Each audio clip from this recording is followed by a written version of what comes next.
Your eyes are an important part of your health and should be checked as often as needed to ensure that your vision is at its optimum at every stage of your life.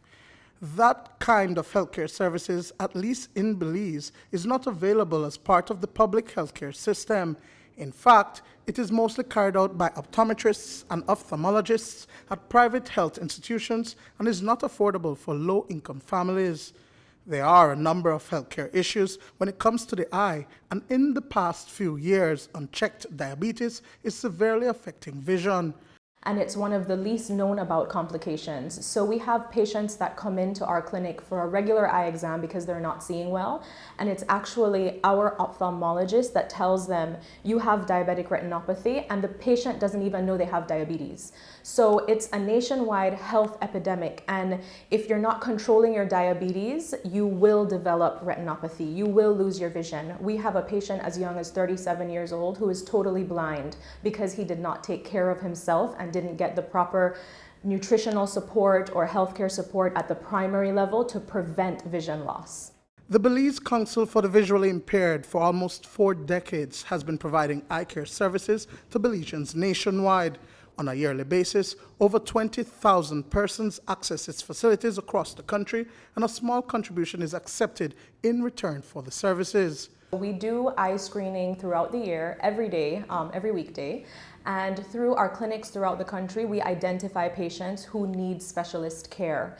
Now, there is no surgeon in the entire country in the public sector. We have an ophthalmologist, a specialist who can examine patients, and what she does is refer these patients for the visiting teams coming in. When we started, it was strictly international funding.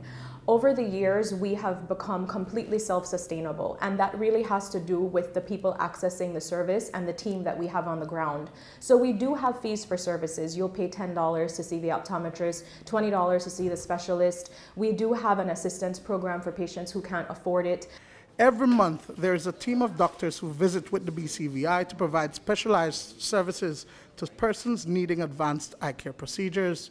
Through the Mark Jaden Project, a charitable foundation from the U.S., a team of cataract surgeons, retinal specialists, glaucoma specialists, and even optometrists have visited Belize.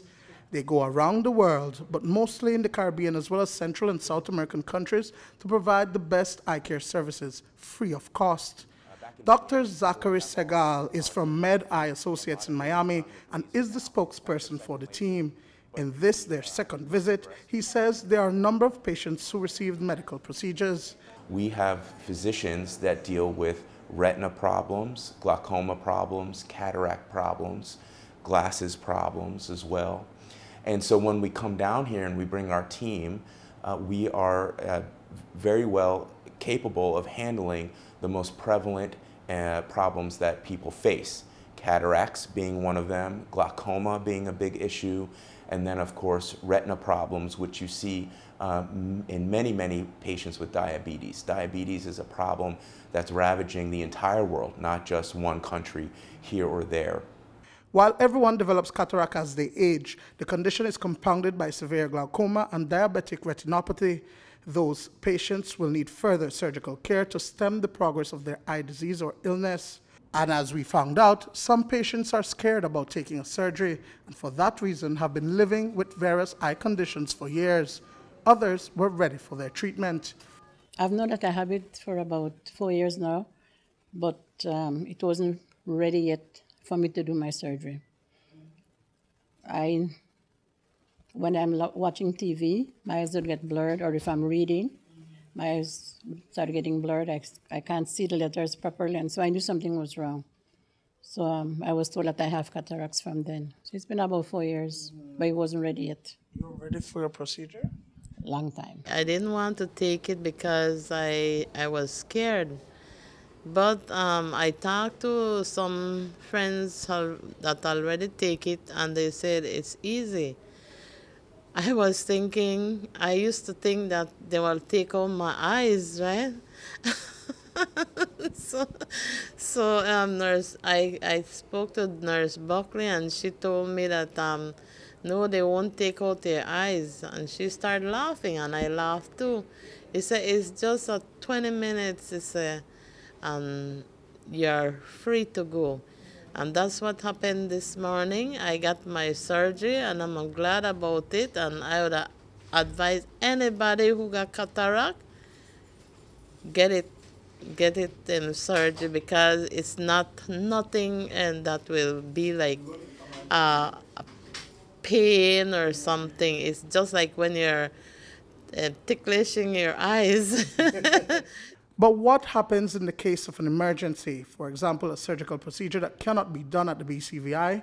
Those persons are referred to a private institution because the public healthcare system does not have the capacity or the human resources to address these cases.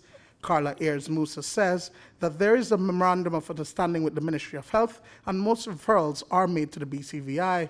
In that same vein, she admits that investment by GOB is needed in human resources for specialized treatment.